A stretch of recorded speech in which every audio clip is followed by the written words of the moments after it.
अध्याय 21 पुरानी यादें। भोजन पहुंचने से पहले ही एथन को अपने कंधे पर थपथपाहट महसूस हुई। वह घूम गया, तुरंत सतर्क हो गया, फिर ठिठक गया।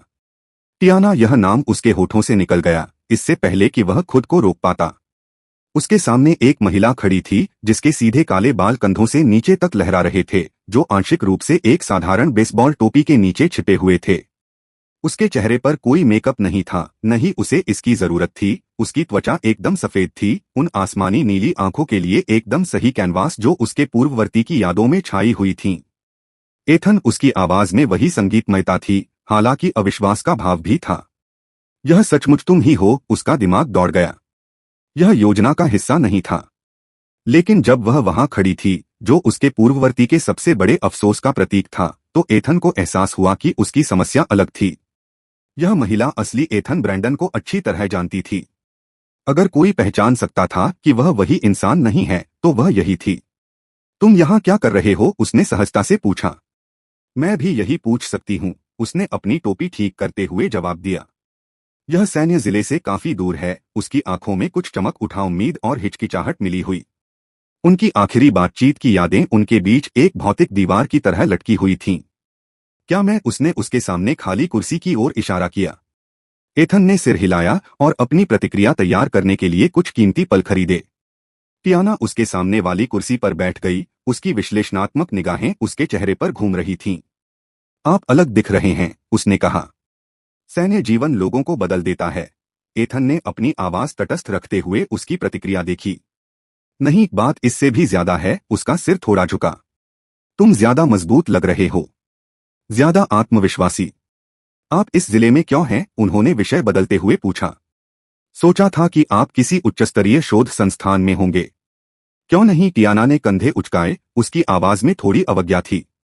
सिर्फ इसलिए कि मैं एक शोध केंद्र में हूं, इसका मतलब यह तो नहीं कि मैं इस जिले में खाना खाने नहीं आ सकती, है ना? इससे पहले कि एथन जवाब दे पाता, लिन मीठे खट्टे चिकन की गर्मागर्म प्लेट लेकर आई। उसकी नजर एथन और उसके अप्रत्याशित मेहमान पर टिकी हुई थी। ओह, बीच में बोलने के लिए माफ करना। यह ठीक है, एथन ने जल्दी से कहा।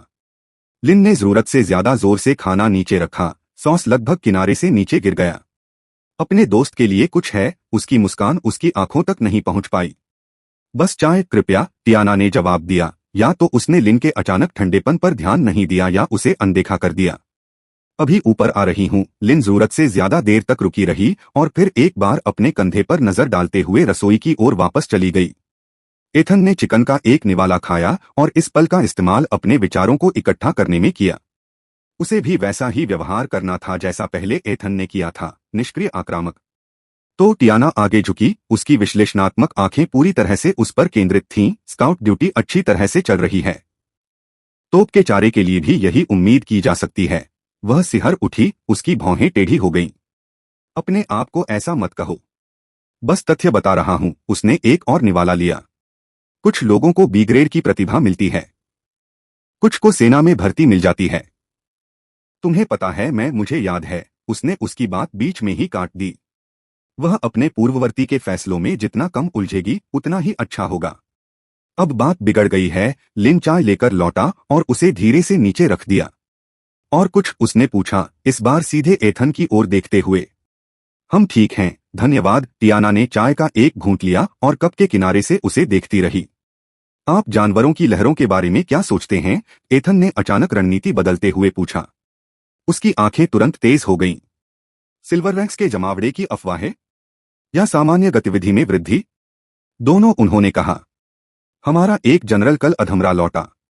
कुछ बड़ा होने वाला है। टियाना ने पास झुकने से पहले इधर उधर नजर दौड़ाई। यह कोई बेतरतीब बात नहीं है। मेरे शोध से स्पष्ट प्रवासन पैटर्न का पता चलता है। जानवरों को उत्तर दिशा से यहां धकेला जा रहा है। धकेला? किससे? सवाल तो यही है ना? उसकी आवाज धीमी हो गई। संस्थान को लगता है कि ये सिर्फ मौसमी बदलाव है, लेकिन मेरे आंकड़े कुछ और ही बताते हैं। कुछ तो उन्हें दक्षिण की ओर धकेल रहा है। एथन का दिमाग तेजी से घूम रहा था।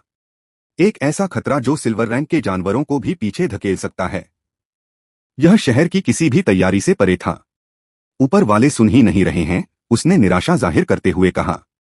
वे तब तक सुनते ही नहीं जब तक बहुत देर न हो जाए। और कब बहुत देर हो जाएगी? मौजूदा प्रवास की गति के आधार पर टियाना का चेहरा गंभीर हो गया। 2 दिन, ज्यादा से ज्यादा 4। लिन फिर से पास ही मंडराता हुआ दिखाई दिया। सब कुछ ठीक तो है? बहुत बढ़िया, एथन ने टियाना की तरफ देखे बिना कहा। हम ठीक हैं। जब लिन अनिच्छा से दूर चला गया तो टियाना ने आह भरी, वह तुम्हें पसंद करती है क्या? नहीं, एथन ने भौहें चढ़ाई, सचमुच चौंक गया। सामाजिक बारीकियां इस समय उसकी प्राथमिकता नहीं थीं। वह बस अपना काम कर रही है। जरूर, टियाना की जानबूझकर मुस्कुराहट गुस्सा दिलाने वाली थी।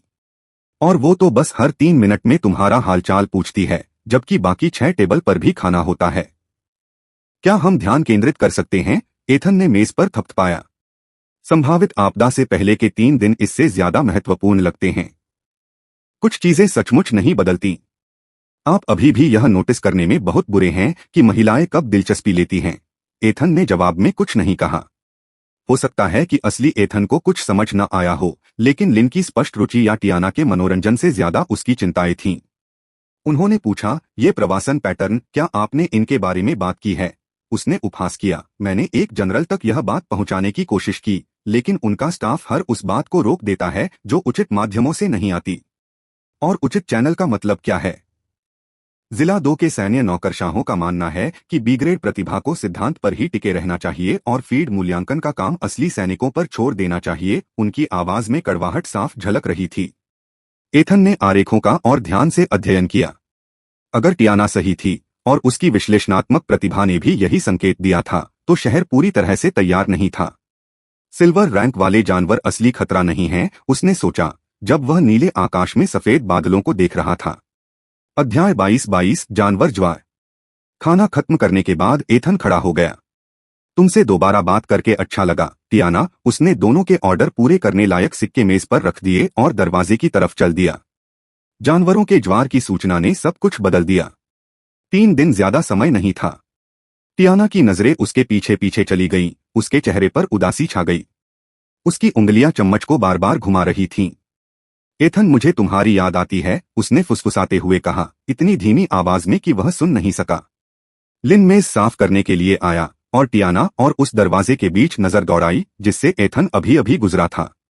तुम्हारा कोई दोस्त? उसने सहजता से पूछा। टियाना हल्की सी मुस्कुराई, कुछ ऐसा ही। एक बार बाहर, एथन दुविधा में था। वह समझ सकता था कि जिस शरीर में वह रहता था, वह टियाना को चाहता था। वह समझ सकता था कि उसके मन में उसके लिए भावनाएं दबी हुई थीं। लेकिन फिर भी एथन ने कोई जल्दबाजी नहीं की। मुझे इसे और अधिक गहराई से समझने की जरूरत है। मुझे इसके बारे में और अधिक सोचने की जरूरत है। एथन ने आह भरी। ठंड के मौसम में उसके मुंह से धुआं निकल रहा था। बाहर, एथन को असली मालिक की भावनाएं उमड़ती हुई महसूस हुई। टियाना की ओर एक खिंचाव जो पूरी तरह से उसका अपना नहीं था। लाश उसे याद करती थी, उसे चाहती थी। जटिल है, उसने ठंडी हवा में भाप का एक बादल छोड़ते हुए सोचा। इस पर गहराई से सोचने की जरूरत है। उसने अपने गालों पर हल्के से थप्पड़ मारा। केंद्र राक्षसी लहरें उसके पूर्ववर्ती के प्रेम जीवन को सुलझाने के लिए इंतजार नहीं करेंगी। घंटों बाद एथन शहर की दीवार पर खड़ा था। जैक हमेशा की तरह उसके बगल में था। रात का आकाश उनके ऊपर अंधीन रूप से फैला हुआ था। तारे दूर के तारों की तरह चमक रहे थे। तुम तो बिल्कुल बेजान लग रहे हो, एथन ने जैक की झुकी हुई पलकों की ओर देखते हुए टिप्पणी की। अच्छी नींद नहीं आई। उन सिल्वर रैंक्स के बारे में बहुत ज्यादा सोचता रहा। कुछ कॉफी चाहोगे? एथन ने सहजता से पूछा। जैक की आंखें चमक उठीं। ओह हाँ, तुम जीवन रक्षक हो। एथन ने उसे एक भाप से भरा कप दिया। सावधान, यह गर्म है। जैक ने उत्सुकता से उसे गटक लिया। उसे इस बात का पता नहीं था कि एथन ने उसमें नींद लाने वाली दवा मिला दी है।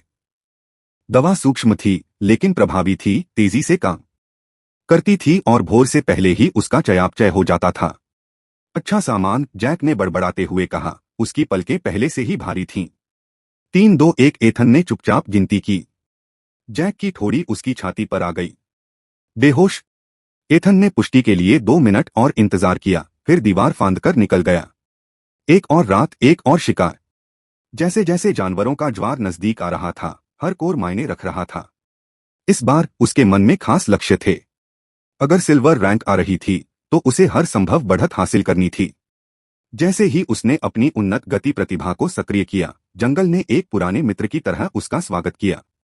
अब समय है स्तर बढ़ाने का। आश्चर्य की बात यह है कि एथन को ज्यादा देर तक खोजबीन नहीं करनी पड़ी और उसे अपना पहला जानवर मिला, जो झाड़ियों के बीच से गुजरता हुआ एक लोआयर्न बीटल था। यह दृश्य असामान्य था। उसने इससे पहले निम्नलौह श्रेणी के प्राणियों को नहीं देखा था। उन्होंने एक ही वार में उसे नष्ट कर दिया, उसका कोर निकाल लिया और आगे बढ़ गए। 1 घंटे के अंदर उसके द्वारा मारे गए जीवों की संख्या तेजी से बढ़ी। 4 मध्यम लौह के जानवर और 5 निम्न लौह के जीव, सभी बिना किसी उद्देश्य के भटकते हुए प्रतीत हुए। प्रत्येक जीव न्यूनतम प्रयास से ही अपनी कांस्य श्रेणी की शक्ति तक गिर गया। एथन ने भौहें चढ़ाई जब उसने अपने नवीनतम शिकार, एक मिडायर्न सुअर जिसने मुश्किल से ही लड़ाई लड़ी थी, से एक कोर निकाला। कुछ तो गड़बड़ है, एथन ने असामान्य रूप से सक्रिय जंगल को देखते हुए सोचा। निचले दर्जे के जानवरों को इतनी दूर नहीं होना चाहिए और जानवरों की बढ़ती संख्या चिंताजनक है। वह झिझकते हुए अपने विकल्पों पर विचार कर रहा था। समझदारी इसी में थी कि वह शहर की दीवारों की ओर वापस लौट जाए। लेकिन ये जानवर तो असल में आजाद घूमते फिरते जानवर हैं। उसका व्यावहारिक पक्ष जीत गया। अभी तो ये खतरनाक नहीं है।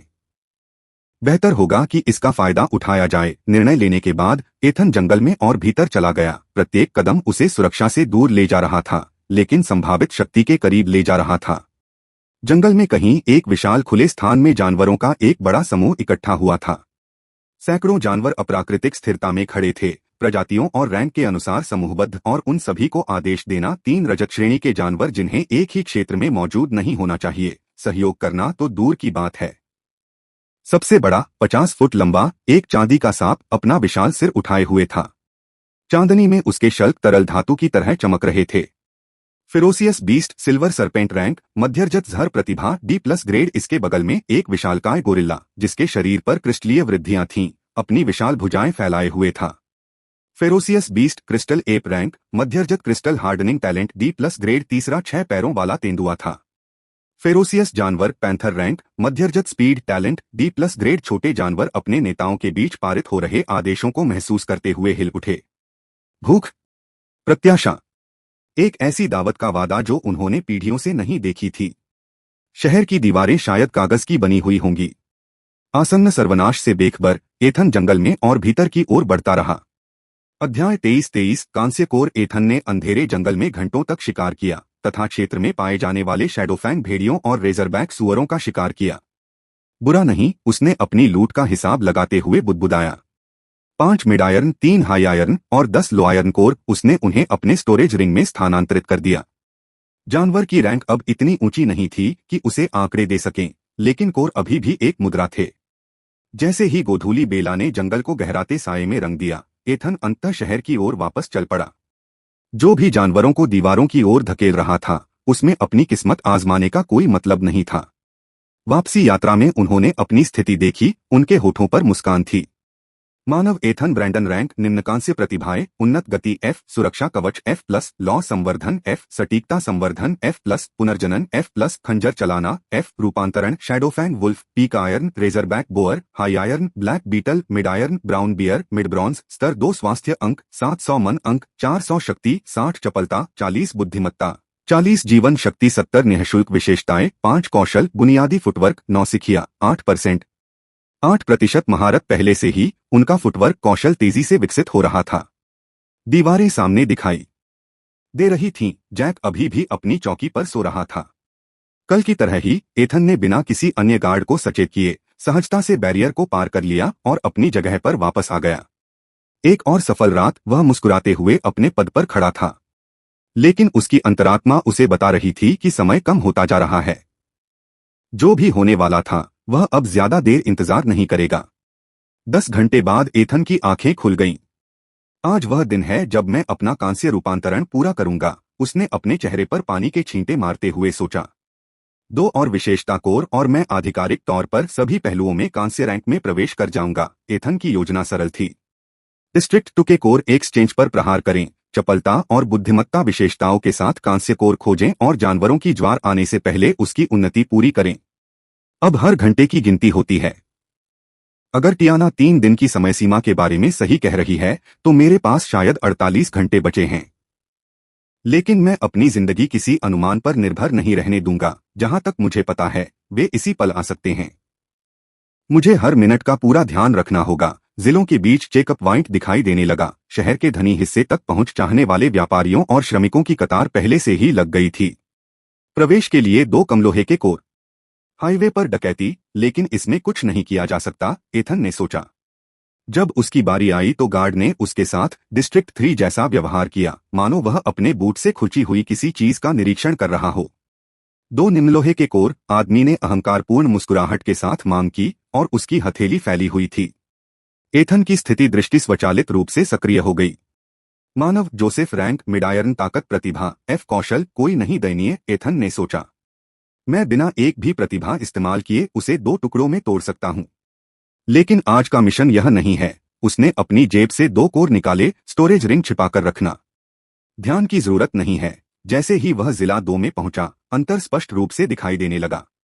जैसे किसी दूसरी दुनिया में पहुंच गए हों, वह हैरान हुआ। और सोचिए कि इसे अब भी मध्य जिला माना जाता है। उसके सामने साफ सुथरी सड़कें फैली हुई थीं, असली रंगरोगन और सजावटी चीजों से सजी इमारतें। लोग सीधी पीठ और उद्देश्य के साथ चल रहे थे। उनमें तीसरे जिले में रहने वाले लोगों जैसी हताशा भरी निगाहें और खोखली आंखें नहीं थीं। एथन को एहसास हुआ, कोई आश्चर्य नहीं कि सेना दूसरे जिले में प्रवेश के लिए प्रवेश शुल्क मांगती है। अगर गरीबों को पता चल जाए कि वे क्या खो रहे हैं तो दंगे हो जाएंगे। कोर एक्सचेंज डिस्ट्रिक्ट 3 स्ट्रीट पूर्व की ओर, उन शोध केंद्रों के पास जहां टियाना शायद काम करती है। उसने सोचा, दूसरे डिस्ट्रिक्ट में रहने वाले एक व्यक्ति का जवाब याद करते हुए।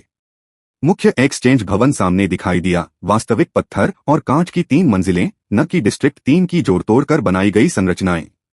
बस यही है, एथन ने खुद को मजबूत किया। कोर ले लो, परिवर्तन पूरा करो, और जो आने वाला है उसके लिए तैयार हो जाओ। वह दरवाजा खोलकर अंदर आया और अपने विकास में अगला कदम उठाने के लिए तैयार हो गया। कोर एक्सचेंज का इंटीरियर पॉलिश और बहुत साफ सुथरा था। काउंटर के पीछे एक महिला खड़ी थी, जिसके सुनहरे बाल एकदम सही जूड़े में बंधे थे। उसकी वर्दी एकदम साफ और बेदाग थी। उसकी नजर एथन पर पड़ी, फिर एक पेशेवर मुस्कान लाने से पहले उसके कपड़ों पर टिकी रही। सेंट्रल कोर एक्सचेंज में आपका स्वागत है। मैं आपकी किस प्रकार सहायता कर सकता हूं? कांस्य रैंक कोर की तलाश है।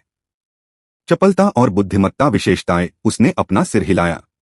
हमारे पास चपलता और बुद्धिमत्ता आधारित कोर का सीमित चयन है। मुझे हमारी सूची देखने दीजिए। उसने विकल्पों को स्क्रॉल करते हुए एक क्रिस्टल पैनल पर टैप किया। आप बहुत भाग्यशाली हैं। हमारे पास इस समय केवल एक लो ब्रॉन्ज एजिलिटी कोर उपलब्ध है। इसकी कीमत क्या है? एथन ने सिर हिलाया। वह खुश था कि वह इसे पाने में सफल रहा।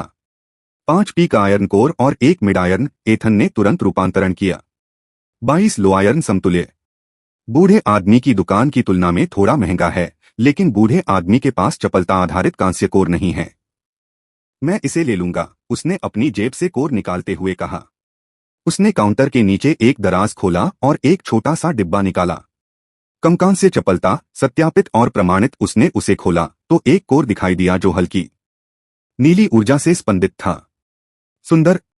Intelligence core? एथन ने पूछा।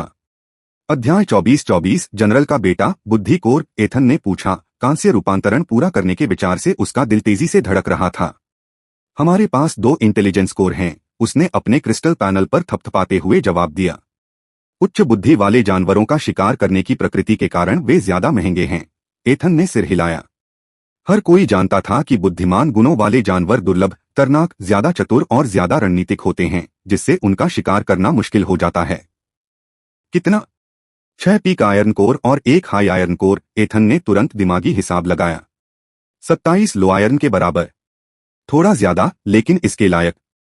मेरे पास कोई पीक आयरन नहीं है, केवल 3 हाई आयरन, 8 मिड आयरन और 20 लो आयरन हैं। उसने अपने विकल्पों पर विचार करते हुए सोचा। मेरे पास कोई पीक कोर नहीं है, उन्होंने स्वीकार किया। क्या इसके बजाय 3 हाई आयरन, 8 मिड आयरन और कुछ लो आयरन काम करेंगे? सेल्सवुमन की आंखें थोड़ी सिकुड़ गईं, वह अपना हिसाब लगा रही थी। उस स्थिति में उसने अंततः निर्णय लिया। आपके उच्च कोर और मध्य कोर, साथ ही 8 निम्न आयरन। एथन ने कहा। 5 अतिरिक्त लो आयरन कोर। Exchange penalty. कीमत ज्यादा थी, लेकिन उसे उस कोर की जरूरत थी। ठीक है, उसने थैली निकाली और ध्यान से कोर गिनने लगा। उत्कृष्ट विकल्प, उसने एक बंद दराज से इंटेलिजेंस कोर निकालते हुए कहा। दोनों कोर ने लगभग उसकी पूरी बचत ले ली। अरे, मुझे लगा था कि मैं अंततः अमीर हो गया हूं, लेकिन मैं फिर से कंगाल हो गया हूँ, एथन ने व्यंग्यात्मक मुस्कान के साथ कहा, क्योंकि उसे अपने 12 लो आयरन कोर का एहसास हुआ, जो उसकी एकमात्र बचत थी। लेकिन अगर वे उसे आने वाली मुसीबतों से बचने में मदद करते हैं, तो वे हर तरह से मूल्यवान होंगे। आज और कुछ चाहिए? उसने उसकी खरीदारी समेटते हुए पूछा। बस इतना ही, एथन ने जवाब दिया। वह पहले से ही इन कोर से मिलने वाली शक्ति की कल्पना कर रहा था। सभी विशेषताओं में पूर्ण कांस्य दर्जा। इमारत से बाहर निकलने के बाद एथन अपनी खरीदारी को देखकर मुस्कुराए बिना नहीं रह सका। पूर्ण कांस्य रैंक, उसने सोचा, पहले से ही शक्ति वृद्धि की कल्पना कर रहा था। आवाज ने एथन के विचारों को तोड़ दिया और उसकी खुशी के पल को बाधित कर दिया। चलो टियाना, मुझे यकीन है कि तुम्हारे पास कुछ समय है। उसने मुड़कर देखा तो एक अच्छे कपड़े पहने आदमी के बाल पीछे की ओर खींचे हुए थे और वह फूलों को थामे हुए टियाना का रास्ता रोके खड़ा था। उस आदमी के कपड़े पैसे की कीमत, बेहतरीन कपड़े, कस्टम टेलरिंग, ऐसे कपड़े की निशानी थे जिनकी कीमत 1 दशक या शायद उससे भी ज्यादा समय में किसी चारे की तनख्वाह से भी ज्यादा हो। टियाना के असहज भाव ने सब कुछ कह दिया। वह बार बार उसके आसपास से निकलने की कोशिश कर रही थी, लेकिन वह बड़ी सहजता से उसकी हर हरकत का विरोध कर रहा था। सुपरवाइजर हान, मुझे सचमुच लैब वापस जाना है। ये माइग्रेशन पैटर्न, काम काम काम। तुम तो बस काम ही करते हो, आदमी ने पास झुकते हुए शिकायत की। एक रात के खाने से तुम्हारी जान नहीं जाएगी। एथन की स्थिति दृष्टि स्वचालित रूप से सक्रिय हो गई। मानव हान वेई रैंक, निम्नकांस्य मानसिक संवर्धन प्रतिभा, ई कौशल, बुनियादी फुटवर्क, नौसिखिया 2%, बुनियादी श्वास तकनीक, नौसिखिया 5%, बुनियादी तलवारबाजी रुख, नौसिखिया 2%। एथन इस दयनीय कौशल निपुणता पर लगभग हंस पड़ा। 3 बुनियादी कौशल, जिनमें से किसी में भी 5% से अधिक निपुणता नहीं है। क्लासिक अमीर बच्चे सिंड्रोम, पैसे से खरीदे जा सकने वाले सर्वोत्तम प्रशिक्षण संसाधनों तक पहुंच, लेकिन उनमें से किसी में भी महारत हासिल करने के लिए शून्य समर्पण। वो अकेले लोब्रॉन्स तक नहीं पहुंच सकता, एथन ने मन ही मन ठहाका लगाते हुए सोचा। शायद किसी अमीर बाप ने उसे हद से ज्यादा कोर खिला दिए होंगे। सारी सुविधा ऐसे व्यक्ति पर बर्बाद हो गई जो मेहनत ही नहीं करता। हान वेई बिल्कुल वैसा ही था जिससे एथन घृणा करता था, हर तरह की खूबियों के साथ पैदा हुआ और फिर भी औसत दर्जे का। इस बीच स्काउट जंगल में मर गए क्योंकि वे अपनी ताकत बढ़ाने के लिए एक भी कोर नहीं जुटा पाए। अरे तुम, एथन ने पुकारा। उसकी आवाज एक तरफा छेड़खानी को काट रही थी। टियाना और हान दोनों मुड़े, उनके चेहरों पर आश्चर्य साफ झलक रहा था। टियाना का सिर अचानक ऊपर उठा, उसकी आंखें चौड़ी हो गईं। एथन, हान वेई मुड़ा, उसके चेहरे पर झुंझलाहट झलक रही थी। यह कौन है? इससे तुम्हारा कोई लेना देना नहीं है, एथन ने पास आते हुए जवाब दिया। हान ने उसे ऊपर से नीचे तक देखा और उसके कपड़ों पर व्यंग्य किया। जिला 3। सच में? टियाना तुरंत एथन के करीब गई और फुसफुसाते हुए बोली, बस करो, वह जनरल का बेटा है। 1 हफ्ते पहले एथन शायद किसी जनरल के बेटे से पीछे हट गया होता, लेकिन अब ऐसा नहीं है। मुझे परवाह नहीं कि वह सम्राट का बेटा है, एथन ने इतनी ऊंची आवाज में कहा कि हान सुन सके। उसे तुम्हें परेशान करने का हक नहीं है। हान का चेहरा लाल हो गया। तुम खुद को क्या समझते हो? कोई डिस्ट्रिक्ट 3 का घटिया आदमी मुझसे ऐसे बात कर रहा है? एथन, कृपया, टियाना ने उसकी आस्तीन खींची। राहगीरों ने नाटक का आभास पाकर अपनी गति धीमी कर ली। उन्होंने ऐसी मुठभेड़ें कम ही देखी थीं और सार्वजनिक टकराव से उनका मनोरंजन हो रहा था। एथन ने पलटकर जवाब दिया, आप शोधकर्ताओं को परेशान करने के अलावा और क्या कर रहे हैं जो शायद आपकी जान बचा सकते हैं? हान आगे बढ़ा, अपनी छाती फुलाते हुए। तुम गंदे! टियाना उनके बीच से गुजरी, उसके चेहरे पर घबराहट के भाव थे। रुको, मुझे अभी मिलना है। तुम कहाँ जाना चाहती थीं? हान का गुस्सा थोड़ा ठंडा हुआ और उसकी खींच की जगह एक आत्मसंतुष्ट मुस्कान आ गई। किसी को उचित सम्मान के साथ देखकर अच्छा लगा। मैं गोल्डन लीफ रेस्टोरेंट के बारे में सोच रहा था। बेशक, मेरी दावत। बहुत बढ़िया, टियाना ने सिर हिलाया, उसकी आवाज में राहत साफ झलक रही थी। उसने एथन की तरफ विनती भरी नजरों से देखा। माफ करना, हम फिर कभी मिलेंगे। हान ने एथन को विजी नजरों से देखा। मैं इस किसान को आज जिंदा छोड़ दूंगा, सिर्फ तुम्हारे लिए, वरना उसने हाथ से कुचलने का इशारा किया। टियाना ने हान की ओर एक झिझकते हुए कदम बढ़ाया, लेकिन इससे पहले कि वह आगे बढ़ पाती, एथन ने उसकी कलाई पकड़ ली और उसे पीछे खींच लिया। वह तुम्हारे साथ कहीं नहीं जा रही, एथन ने बेहद शांत स्वर में कहा। और तुम तो बस एक बिगड़ैल बच्ची हो जो पापा के नाम पर पल रही हो। वहां एकत्रित भीड़ जोर से हांफने लगी। किसी ने भी, बिल्कुल किसी ने भी, किसी जनरल के बेटे से इस तरह बात करने की हिम्मत नहीं की। अध्याय 25-25 जनरल के बेटे से लड़ाई। कोई भी, बिल्कुल भी कोई भी, किसी जनरल के बेटे से इस तरह बात नहीं करता। हान का चेहरा गुस्से से विकृत हो गया। तुम मर गए। उसका हाथ कमर तक गया और उसने एक चमचमाती छोटी तलवार निकाली। जैसे ही वह आगे बढ़ा, तलवार की धार ऊर्जा से गूंज उठी। एथन, टियाना चिल्लाई। बहुत देर हो चुकी थी। हान ने किताबी अंदाज में, लेकिन शौकिया तौर पर, एथन की छाती पर ब्लेड मारा। एथन ने बेसिक फुटवर्क को सक्रिय किया तथा अपना वजन सही कोण पर स्थानांतरित किया। ब्लेड मिलीमीटर से चूक गया। इससे पहले कि हान संभल पाता, एथन की मुक्का उसके पेट से टकरा गई। टक्कर से हान उछलकर पास के एक फल ठेले से जा टकराया और सेब सड़क पर बिखर गए। एकमात्र सच्चे ईश्वर की कसम, किसी ने फुसफुसाते हुए कहा। उसने अभी अभी हान वेई पर हमला किया है। एथन शांति से खड़ा इंतजार कर रहा था। हान मुश्किल से अपने पैरों पर खड़ा हुआ और सड़क पर उल्टी कर रहा था। मैं तुम्हें मार डालूंगा, उसने फिर हमला किया, इस बार अपनी बेसिक स्वॉर्ड्समैन मुद्रा को सक्रिय करते हुए। जैसे ही उसने तलवार घुमाई, तलवार की धार हल्की सी चमक उठी। एथन ने हमले को टाल दिया। भीड़ चुप हो गई। एथन आगे बढ़ा। उसकी गति इतनी तेज थी कि किसी के पलक झपकने से पहले ही वह हान के घेरे में पहुंच गया। थोड़ी पर एक सटीक प्रहार से हान बेहोश होकर जमीन पर गिर पड़ा। पूरी लड़ाई 10 सेकंड से भी कम समय तक चली। टियाना ने उसे चौड़ी आंखों से घूरा। तुमने अभी क्या किया? गलती हो गई, एथन ने चारों ओर स्तब्ध चेहरों को देखते हुए स्वीकार किया। उसकी पोल खुल चुकी थी।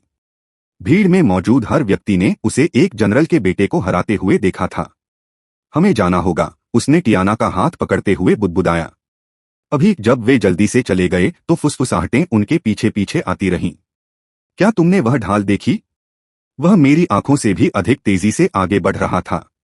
कोई तो शहर के गार्ड को बुलाओ। जाने से पहले एथन ने हान वेई को नहीं छोड़ा। उसने छोटी तलवार पकड़ ली और उसे ले लिया। कोई तो शहर के गार्ड को बुलाओ। भागने से पहले एथन ने हान की गिरी हुई छोटी तलवार को उठाया और सराहना के साथ उसका वजन जांचा। एथन, टियाना ने आंखें चौड़ी करके हांफते हुए कहा। क्या उसने कंधे उचकाते हुए ब्लेड बेल्ट में डाल लिया? मैंने उसे पहले ही बेहोश कर दिया है। वे मुझे वैसे भी शिकार करेंगे, तो अच्छा होगा कि मेरे पास खुद को बचाने के लिए कुछ हो। वे पिछली गलियों से भागते हुए, भ्रमित पैदल यात्रियों को चकमा देते हुए, रिसर्च डिस्ट्रिक्ट में एक अपार्टमेंट बिल्डिंग तक पहुंच गए। टियाना अपनी चाबियां ढूंढने में उलझी हुई थी। दरवाजा खोलते समय उसके हाथ कांप रहे थे। अंदर पहुंचते ही उसने जोर से ताला बंद कर दिया और एक जोरदार क्लिक की आवाज के साथ बोल्ट अंदर सरका दिया। उसने अपने जूते उतार दिए, अपना बैग पास रखी कुर्सी पर फेंक दिया और फिर उस पर टूट पड़ी। एथन, उसकी आवाज गुस्से और चिंता के बीच कांप रही थी। ये तुमने क्या किया? जनरल का बेटा, उसका इकलौता बेटा। सब जानते हैं कि वो उस लड़के पर बेतहाशा प्यार करता है। कोई भी, बिल्कुल कोई भी, उस पर आवाज उठाने की हिम्मत नहीं करता। उसे सबके सामने बेहोश करने की तो बात ही छोड़ो, वह छोटे से कमरे में हाथों से बेतहाशा इशारे करती हुई घूम रही थी। आपने अभी अभी एक सिल्वर रैंक वाले पावर हाउस को अपना दुश्मन बना लिया है। एथन अपनी किताबों की अलमारी पर झुकी हुई थी। वह आश्चर्यजनक रूप से शांत थी, क्योंकि उसने अभी अभी सामाजिक आत्महत्या की थी। तुम सही कह रही हो, उसने माना। लेकिन मैं खुद पर काबू नहीं रख सका।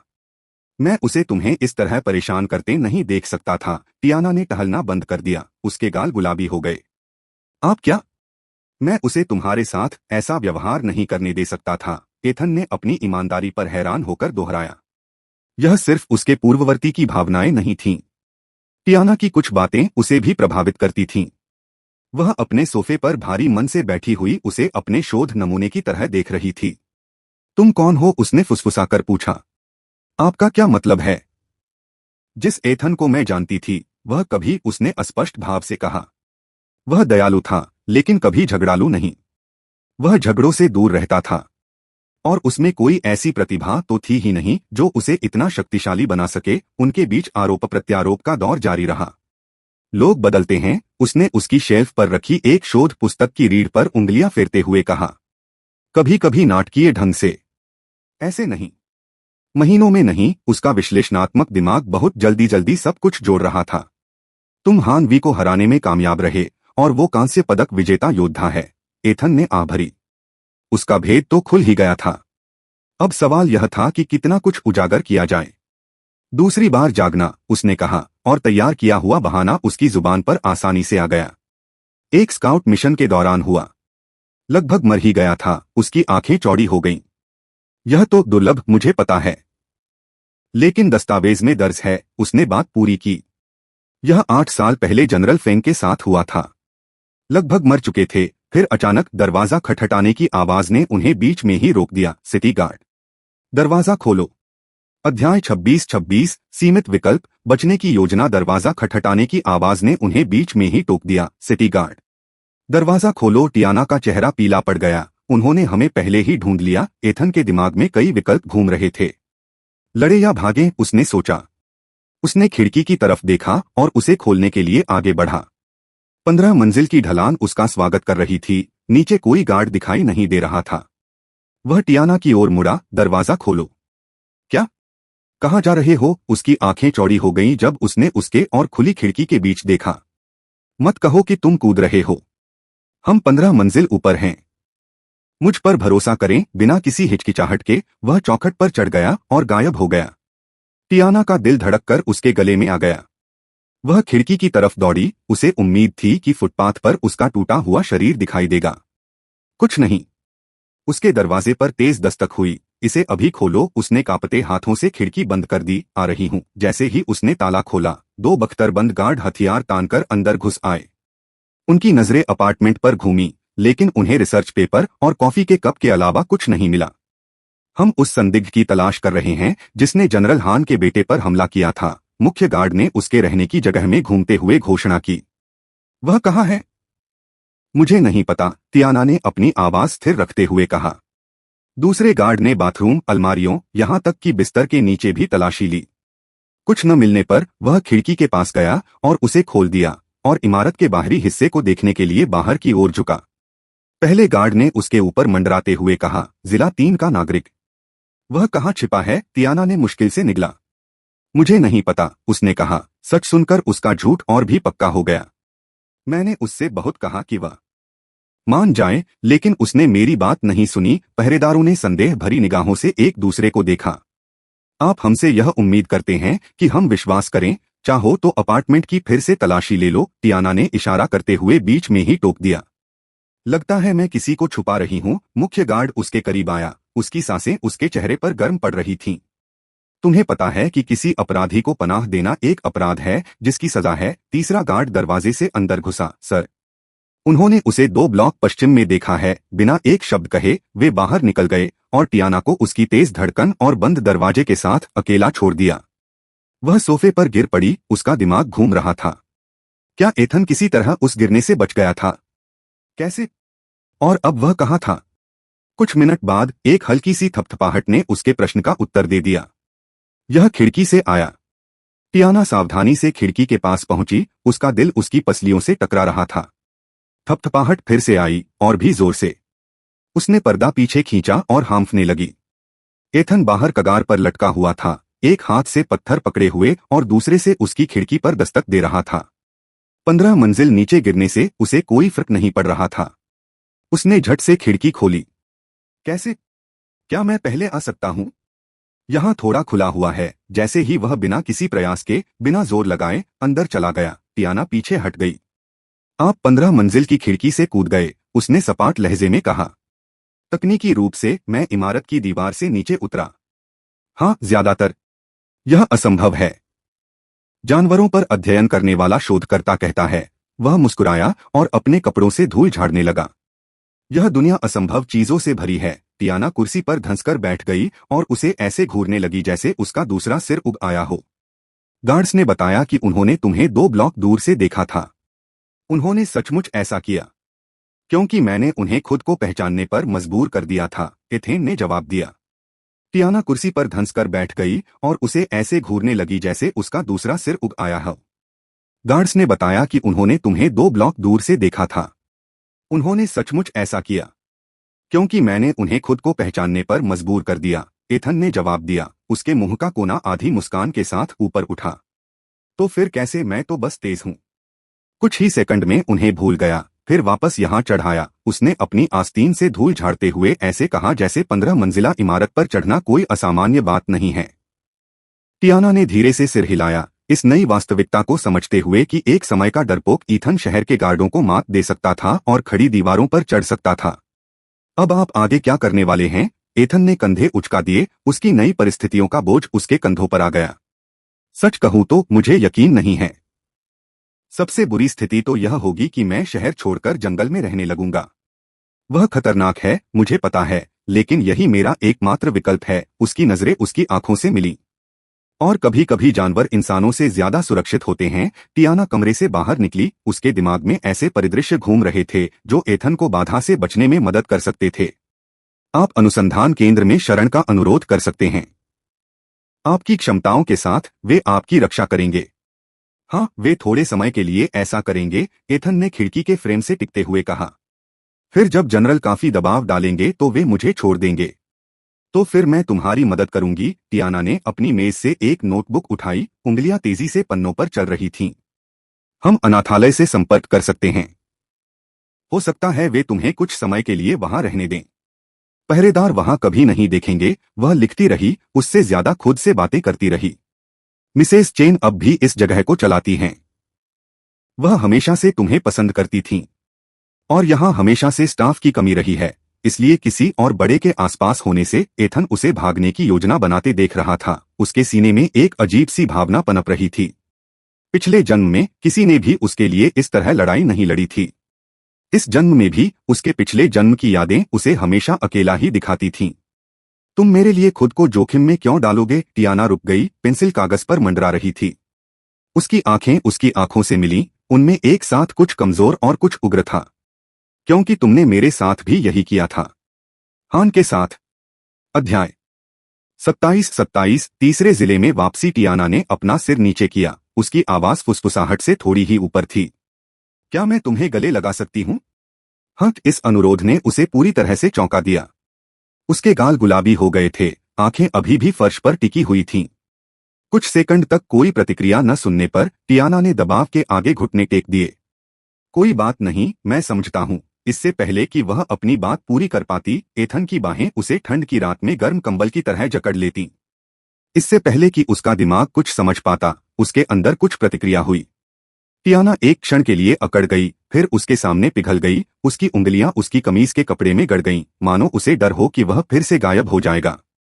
दुख और पछतावे के दिन, यह सब इस एक आलिंगन में समा गया।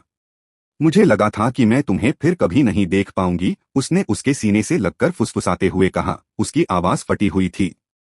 तुम बस चले गए। कोई अलविदा नहीं, कुछ भी नहीं। एथन ने अपनी पकड़ और मजबूत कर ली, उसकी ठुड्डी उसके सिर पर टिकी हुई थी। उसके बालों की हल्की सी फूलों जैसी खुशबू ने उन यादों की झलकें जगा दी जो पूरी तरह से उसकी नहीं थीं। ओक के पेड़ों के नीचे पढ़ाई, परीक्षा के हफ्ते में साथ खाना। जब प्रतिभा का क्रिस्टल उसके लिए धुंधला रह गया था, तब उसके चेहरे का भाव। मुझे माफ करना, उसने कहा, और उसका मतलब उसकी उम्मीद से कहीं ज्यादा था। उसका दर्द सच्चा था, चाहे उसे किसी ने भी दिया हो। टियाना ने अपनी आंखें उसकी आंखों से मिलाने के लिए थोड़ा पीछे हटी, उसकी पलकों पर आंसू चमक रहे थे। मुझे तुम्हारी बहुत याद आई, बेवकूफ। इससे पहले कि वह कोई जवाब दे पाता, वह अपने पंजों के बल खड़ी हो गई और अपने होंठ उसके गालों से सटा दिए। चुंबन संक्षिप्त और झिझक भरा था, एक बयान से ज्यादा एक सवाल। जब वह दूर हटी तो उसकी नजरें उसके चेहरे पर प्रतिक्रिया ढूंढने लगीं। एथन जड़वत खड़ा रहा, उसका मन धड़कते दिल के साथ तालमेल बिठाने के लिए दौड़ रहा था। यह योजना का हिस्सा नहीं था। इनमें से कुछ भी योजना का हिस्सा नहीं था। उसे तब तक चुपचाप रहना था जब तक वह कम से कम रजत पदक तक न पहुंच जाए, ताकि वह यह सुनिश्चित कर सके कि वह किसी भी तरह के नुकसान से सुरक्षित है। यह तो अप्रत्याशित था, उसने फुसफुसाते हुए कहा। जिला एक हान वेई की हवेली के अंदर। हवेली बहुमूल्य वस्तुओं से सुसज्जित थी, चाहे वह संगमरमर का फर्श हो, क्रिस्टल के झूमर हों या जानवरों के सिर हों जिन्हें ट्रॉफी की तरह लटकाया गया था। और हान वेई के निजी कक्ष के केंद्र में पूर्ण अराजकता फैल गई। वह कहाँ है? हान ने एक प्राचीन मेज दीवार पर पटक दी। शीशम की लकड़ी से बनी यह उत्कृष्ट कृति एक प्रसिद्ध कारीगर द्वारा हाथ से बनाई गई है, और इसकी कीमत प्रभाव से चकनाचूर हो जाने वाले अधिकांश निम्नस्तरीय जादुई हथियारों से भी अधिक है। उनके निजी सेवक लिन झाओ झेंप गए, लेकिन उन्होंने अपना संयम बनाए रखा। हान परिवार की 20 साल की सेवा ने उन्हें सिखाया था कि कब बोलना है और कब चुप रहना है।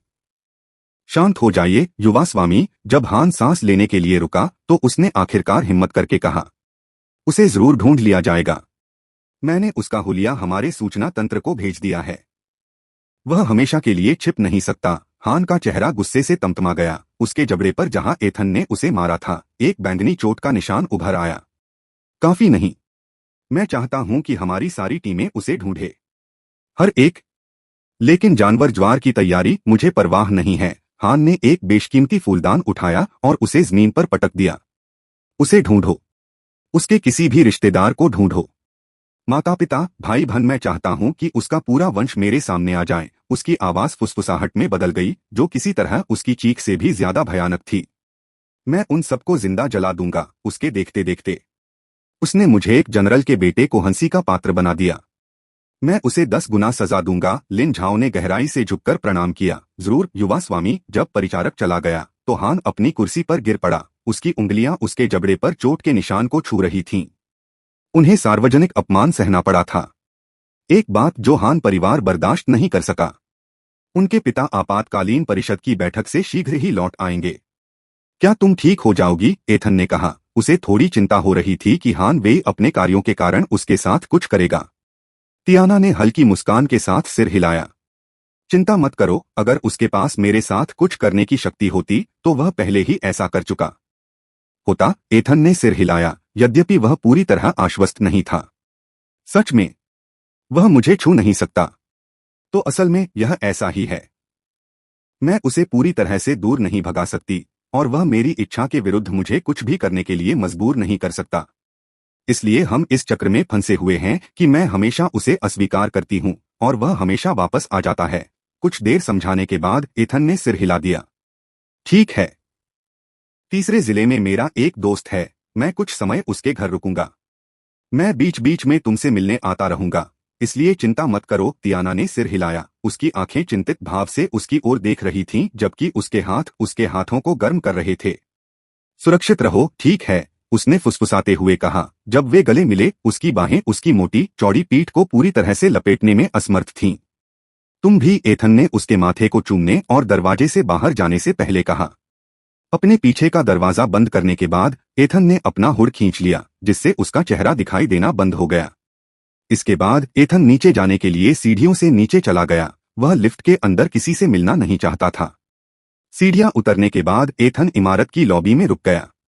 मैं किसी के मेरे साथ जाने का इंतजार करूंगा, ताकि अगर कोई मुझे देख रहा हो तो मैं उसके साथ छल कर सकूं। कुछ ही मिनटों बाद एक युवा मां अपने अपार्टमेंट से एक बच्चे की गाड़ी को धकेलती हुई निकली। बिल्कुल सही, माफ करना, एथन ने धीमे और बिना किसी डर के आवाज में कहा। महिला चौंकी। हाँ हाँ, मैं नया पड़ोसी हूँ। आपके कदमों की आहट सुनी। क्या आप मुझे बाहर तक पहुंचा सकते हैं? मैं अंधा हूं, एथन ने अपनी आंखें बंद रखते हुए सहजता से झूठ बोला। अभी तक लेआउट याद नहीं किया है। ओह बिल्कुल, सहानुभूति ने तुरंत संदेह की जगह ले ली। क्या तुम्हें मेरी गोद में लेने की जरूरत है? यदि संभव हो तो धन्यवाद। उसने धीरे से उसका हाथ पकड़ा और उसे बाहर निकलने की ओर ले गई, साथ ही उससे और अपने बच्चे से शांतिपूर्वक बातें करती रही। बाहर पहरेदार की नजर थोड़ी देर के लिए एथन पर पड़ी, फिर महिला और बच्चे को देखकर उसकी नजर हट गई। यह मेरा लक्ष्य नहीं है, उसके चेहरे पर साफ लिखा था। शौकिया, एथन ने सोचा कि वह पहले ही अपनी बाह्य दृष्टि से उसे पकड़ चुका था और जब तक वे मुख्य सड़क पर नहीं पहुंच गए तब तक वह अंधे आदमी जैसा व्यवहार करता रहा। बहुत बहुत शुक्रिया, उसने महिला से कहा। मैं यहां से काम चला सकता हूं। क्या तुम्हें यकीन है? इसमें कोई परेशानी नहीं है। हाँ, बहुत अच्छा। आप बहुत दयालु रहे हैं। एक बार जब वह भीड़ में गायब हो गई तो एथन एक गली में घुस गया।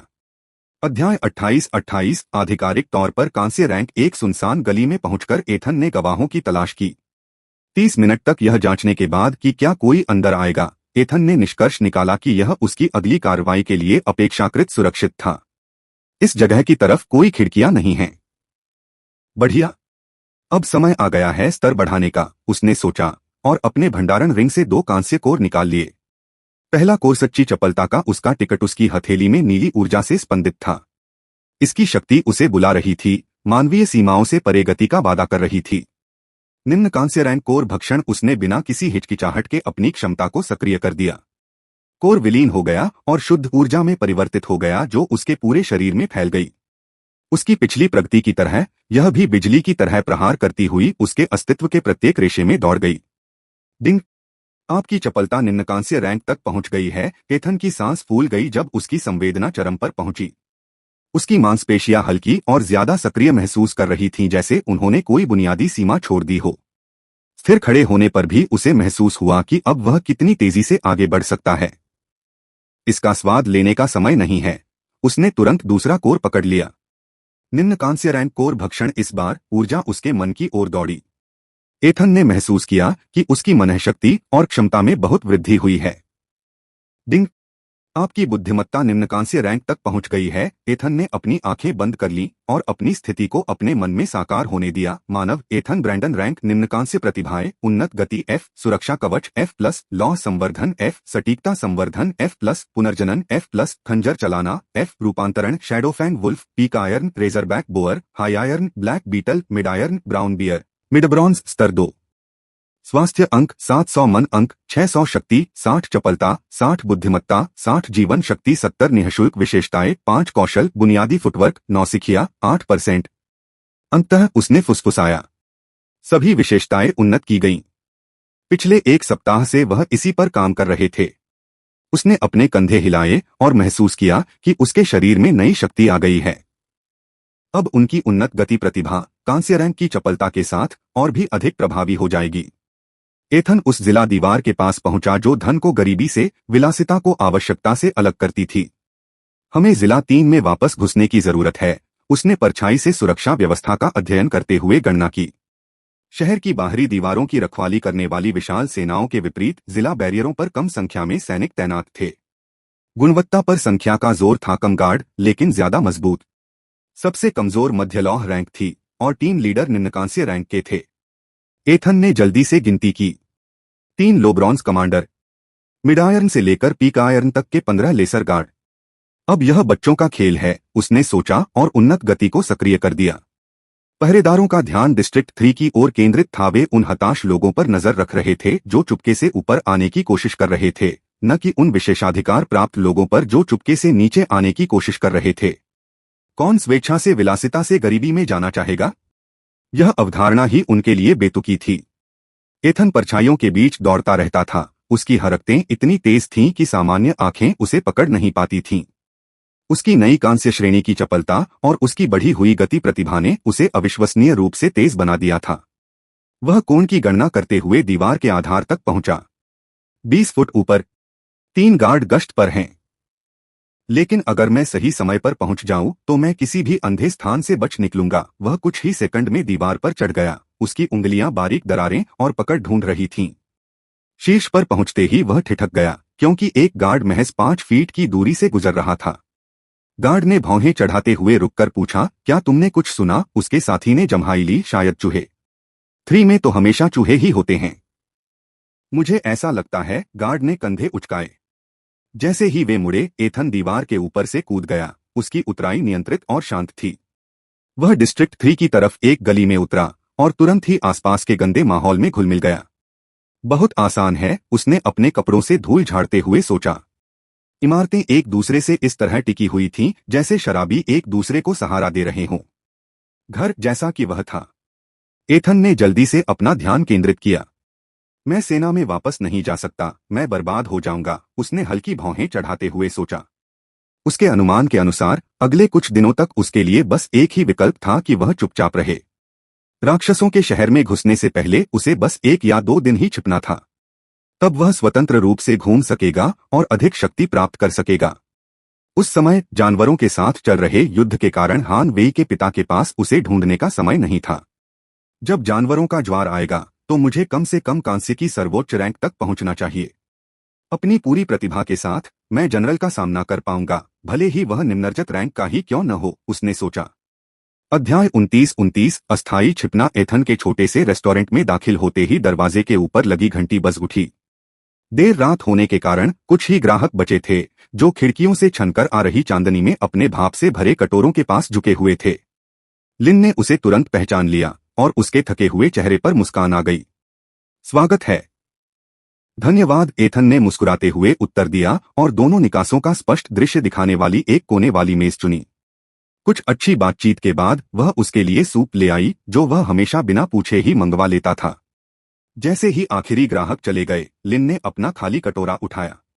एथन ने मेज पर 100 स्टार सिक्के रख दिए, जो खाने की कीमत से कहीं ज्यादा थे। माफ कीजिए, उसने कहा जब वह जाने के लिए मुड़ी। क्या मैं आपके पिता से बात कर सकता हूँ? उसकी आंखें थोड़ी चौड़ी हो गईं। मेरे पिता? मैं जरूर। वह रसोई में गायब हो गई और कुछ ही देर बाद एक बुजुर्ग आदमी के साथ लौटी। उसके हाथों पर ऐसे कठोरपन थे जैसे किसी ने जिंदगी भर कड़ी मेहनत की हो, लेकिन उसकी आंखें साफ थकान के बावजूद दयालु थीं। मेरी बेटी कह रही है कि आप बात करना चाहते थे। क्या खाना आपको पसंद नहीं आया? मैं आपके लिए दूसरा बना सकता हूँ। आदमी ने अपने एप्रन पर हाथ पोंछे।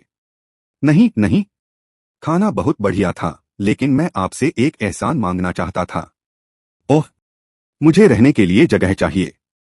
ज्यादा से ज्यादा 1 या 2 दिन। मैं प्रतिदिन 1 लोआयरन कोर का भुगतान करूंगा। पिता की भौहें तन गईं। लोआयरन कोर किसी भी तरह से छोटा नहीं था। वह जो दर दे रहा था वह सराय की कीमत थी। मैं सराय में नहीं जा सकता, एथन ने उस आदमी के बोलने से पहले ही कहा। यह बहुत पेचीदा है। बुजुर्ग आदमी के चेहरे पर समझ झलक रही थी। जिला 3 में जटिल का मतलब आमतौर पर अधिकारियों या कर्ज वसूलने वालों से परेशानी होता था। हमारा घर छोटा है, उसने हिचकिचाते हुए कहा। रेस्टोरेंट के ऊपर बस कमरे हैं। मेरी बेटी बेडरूम में रहती है, मैं लिविंग रूम में सोता हूँ। मैं कोई परेशानी नहीं खड़ी करूंगा, एथन ने वादा किया। बस मुझे कहीं छिपने की जगह चाहिए, चाहे वो कितनी भी छोटी क्यों न हो। आदमी ने अपनी ठुड्डी रगड़ते हुए कहा। माफ करना, यह बहुत मुश्किल है। रोजाना 2 लोआयरन कोर, एथन ने जवाब दिया। मैं ज्यादा देर नहीं रुकूंगा। लिन, जो पास की मेजें साफ करने का नाटक कर रही थी, ने अपने पिता की बाह पर हाथ फेरा। चिंता मत कीजिए पापा। मान लीजिए। उसकी फुसफुसाहट में एक आश्चर्यजनक दृढ़ विश्वास था। उसके पिता ने उन दोनों के बीच नजर दौड़ाई, जो स्पष्ट रूप से सावधानी और करुणा के बीच फंसे हुए थे। ठीक है बेटा, बूढ़े ने आह भरी। फैसला हो चुका था। तुम रह सकते हो। और पैसे की चिंता मत करो, कोई बात नहीं। जगह बहुत छोटी है, मैं इसके लिए पैसे नहीं ले सकता। एथन उसे घूरता रहा। उसकी उदारता देखकर सचमुच हैरान रह गया। दोनों के जीवन में बिना किसी अपेक्षा के दयालुता दुर्लभ थी। धन्यवाद, उन्होंने सरलता से कहा। जो जोखिम वे उठा रहे थे उसके लिए ये शब्द अपर्याप्त थे। लिन के पिता ने सिर हिलाया। तुम सोफा स्टोरेज रूम में रख सकते हो। वह साफ तो है, पर बिल्कुल आरामदायक नहीं है। कोई बात नहीं, आप काफी उदार रहे हैं। बूढ़ा आदमी मुस्कुराया। लिन, जब तक मैं बंद कर दूं, उसे भंडारण कक्ष दिखा दो। लिन एथन को रसोई से होते हुए पीछे वाले छोटे से दरवाजे तक ले गई। जगह कम होने के लिए माफ करना, उसने घिसी हुई चाबी से दरवाजा खोलते हुए कहा। हमारे यहाँ आमतौर पर मेहमान नहीं आते। भंडारण कक्ष छोटा था, लेकिन बड़े करीने से व्यवस्थित था। एक दीवार पर चावल और आटे के बोरे करीने से रखे थे और दूसरी दीवार पर संरक्षित सब्जियों के जार। कोने में एक घिसा हुआ सोफा रखा था, जो साफ सुथरा जरूर था, लेकिन पुराना जरूर था। यह बिल्कुल सही है, एथन ने कहा, और सच कहा। सैन्य बैरकों और जंगलों में सोने के बाद यह बहुत आरामदायक लग रहा था। लिन ने अपने एप्रन से बेचैनी से कहा। क्या मैं आपसे कुछ पूछ सकती हूँ? जरूर। तुम मुसीबत में हो, है ना?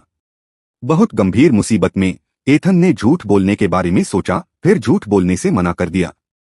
हाँ, लिन की आंखें चौड़ी हो गईं, लेकिन वह पीछे नहीं हटी। लेकिन चिंता मत करो, उसने जल्दी से कहा। मैं यहाँ सिर्फ सोने के लिए रहूंगा। बाकी समय मैं बाहर रहूंगा। उसने उस पिछले दरवाजे की तरफ देखा जो उसे पहले ही दिख चुका था। स्काउट की आदतें अब नहीं रहीं। बच निकलने का एकदम सही रास्ता। अगर कोई मुझे ढूंढने आए तो कह देना कि तुमने मुझे नहीं देखा। मैं उनकी जांच से पहले ही इस रास्ते से निकल जाऊंगा। एथन ने दरवाजे की ओर इशारा किया। मुझे अंदर आते किसी ने नहीं देखा। वे बस इधर उधर पूछताछ करेंगे, यहाँ कोई गंभीर तलाशी नहीं लेंगे। एथन की योजना सरल थी। रात में जंगल में शिकार करें और भोर होने से पहले वापस आकर सो जाएं। जाने से पहले उसने एथन को भंडारण कक्ष की अतिरिक्त चाबियां दे दी ताकि वह अंदर जा सके और बाहर जा सके। एथन ने अपने उपकरण की जांच की। मेरे पास इस समय 2 हथियार हैं, हान वेई की छोटी तलवार और रे का धनुष। दोनों ही उपयोगी साबित होंगे, खासकर हान वेई की तलवार। पतली दीवारों के पार, एथन ने लिन और उसके पिता को धीमी आवाज में बात करते सुना। उनकी आवाज में चिंता थी, लेकिन उसकी मदद करने का कोई अफसोस नहीं था।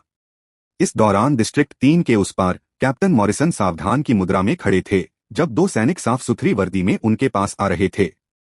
हालांकि वे उनके पीक आयरन रैंक के थे, मॉरिसन की मुद्रा और हाव भाव से उनकी अधीनस्थ स्थिति का पता चलता था। उनके कंधों पर लगे प्रतीक चिन्ह सब कुछ बता रहे थे। वे स्वयं जनरल हान के सीधे अधीनस्थ थे। कैप्टन मॉरिसन लंबे व्यक्ति ने ठंडी निगाहों से उसका जायजा लिया। जी श्रीमान, हम आपके एक स्काउट की तलाश कर रहे हैं। सिपाही ने एक स्केच बनाया। ईथन का चेहरा अद्भुत सटीकता से बनाया गया था। ईथन ब्रैंडन, आपकी दीवार रक्षक की तैनाती के लिए नियुक्त। मॉरिसन की भौहें तन गईं। ब्रैंडन, उसने क्या किया है? यह तुम्हारा काम नहीं है। तुम्हारा काम है कि उसे देखते ही उसकी सूचना दो और उसे पकड़ने में मदद करो। लंबा सिपाही पास झुका। अकेले मत उलझो, वह खतरनाक है, समझे? जी हाँ सर, मॉरिसन ने यंत्रवत सिर हिलाया। उसकी गश्ती ड्यूटी के बारे में क्या? दोनों सैनिकों ने उपहास किया। क्या तुम्हें लगता है कि वह वापस आएगा? उसकी जगह कोई और आदमी ढूंढो। वह चूहे की तरह छिपने में व्यस्त है। दोनों सैनिकों के चले जाने के बाद मॉरिसन कुछ क्षण के लिए वहीं खड़े रहे। एथन, तुमने क्या किया है? सभी सैनिकों को खबर सुनाने से पहले उसने बुदबुदाया। अध्याय 30 जंगल में मजबूत होना। एक, जब सैनिक डिस्ट्रिक्ट 3 की तलाशी ले रहे थे, एथन शहर की दीवारों के पास पहुंच चुका था। रात के पहरेदारों का अंदाजा लगाना मुश्किल था। उनके गश्ती पैटर्न एक जैसे थे, उनके अंधे स्थान एक जैसे थे, उनकी कमजोरियां एक जैसी थीं।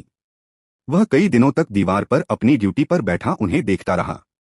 उन अवलोकनों से वास्तव में उस तरह से लाभ हुआ जिसकी मैंने कल्पना नहीं की थी। जब वह निरीक्षण कर रहा था तो एथन ने देखा कि एक विचलित गार्ड परिधि की बजाय अपनी जेब घड़ी की जांच कर रहा था।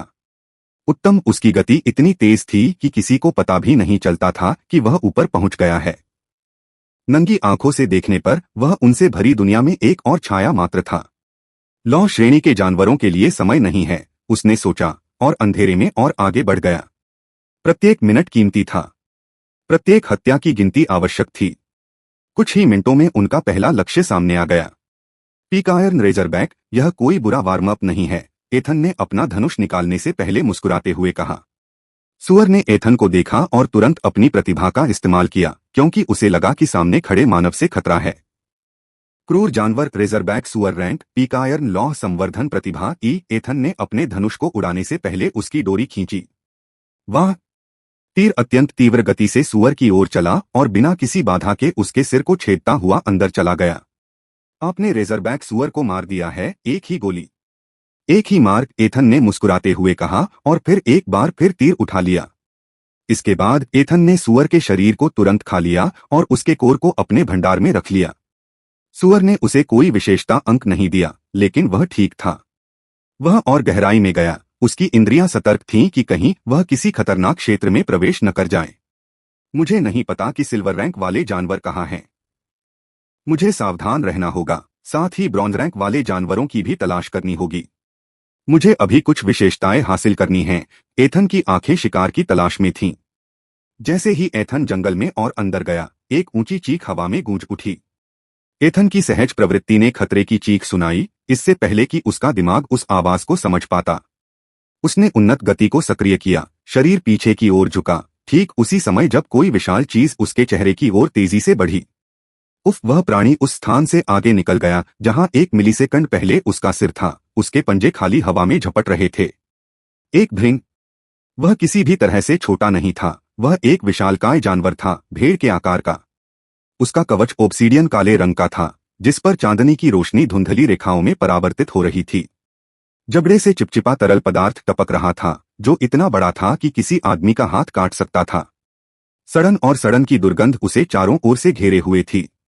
क्रूर जानवर काला भृंग रैंक मध्यकांस्य लौह संवर्धन प्रतिभा ई भृंग हवा में घूम रहा था। उसके पंख अस्वाभाविक गति से गूंज रहे थे। जैसे ही वह दूसरे हमले के लिए तैयार हुआ, अरे ये तो बहुत करीब था, एथन ने हान वेई की तलवार खींचते हुए बुदबुदाया। 1 इंच और होता तो मैं उन जबड़ों को चूम रहा होता। भृंग फिर से झपटा। अपने भारी भरकम आकार के बावजूद उसकी गति चौंकाने वाली थी।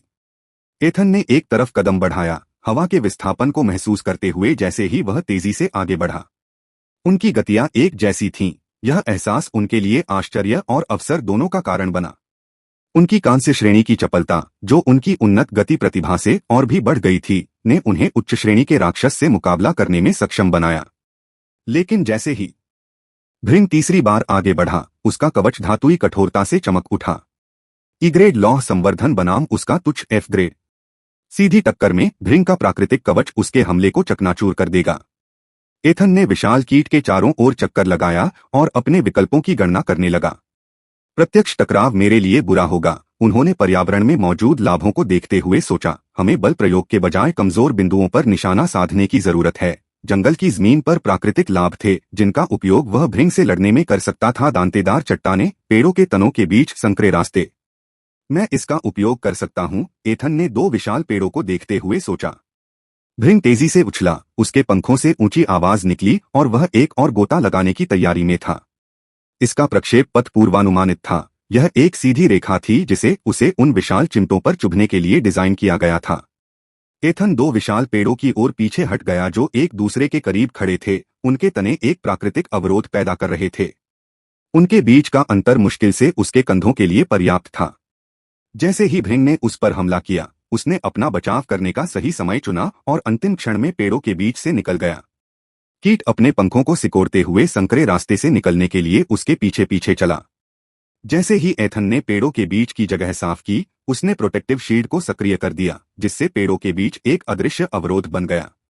भृंग हड्डियों को कुचलने वाली ताकत से उसमें जा टकराया और उसकी गति अचानक उस शील्ड द्वारा रोक दी गई जो उस समय तक कणों में बदल चुकी थी। इस टक्कर से जीव अभी भी अचेत हो गया तथा उसकी उड़ान बाधित हो गई। एथन ने कोई हिचकिचाहट नहीं दिखाई। वह उसकी पीठ पर चढ़ गया। हान वेई की तलवार ने उस कमजोर जोड़ को निशाना बनाया जहां भृंग का पंख उसके शरीर से जुड़ा था। ब्लेड गहराई तक धंस गया, जिससे नाजुक झिल्लियां फट गईं और काला दाग उसके चेहरे पर फैल गया। कमी सूचक अपने एक पंख की क्षमता क्षतिग्रस्त होने के कारण भृंग क्रोध में चीखने लगा और अपने आप को अलग करने के लिए हिंसक रूप से लुढ़कने लगा। एथन ने उस पर लटककर ब्लेड को और गहरा कर दिया, जिससे उसका एक पंख नष्ट हो गया।